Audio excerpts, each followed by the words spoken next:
Əhlət olasız adam elə siz özünüzsünüz.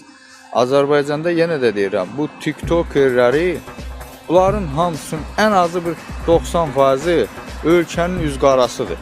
Ən azı bambıllıqla, tərbiyəsizliklə, düşüklüklə, söyməklə, nə şəhid bilirlər, nə qazi bilirlər, nə ağsaqqal bilirlər, nə qadın bilirlər. Bunları yığışdırın da ayıbdır. Gör bunlar nə qədər qudurub ki, bir-birlərin körpə uşaqlarına söyürlər. Körpə uşaqlarına söyürlər.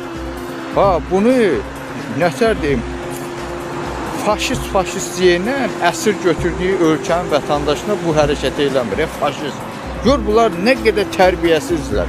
Bunların evinin nəslində, kökündə bir adam yoxdur ki, bunlara deyək ki, yaxşı tuta qulağından ki, bəssən, uşaq söyürsən.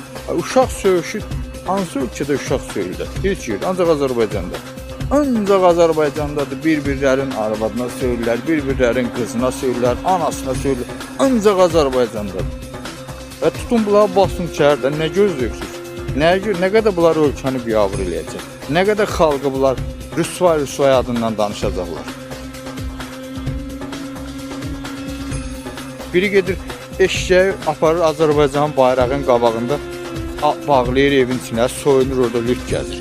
Bu nə deməkdir? Hansı ölkədə var? Nədir o?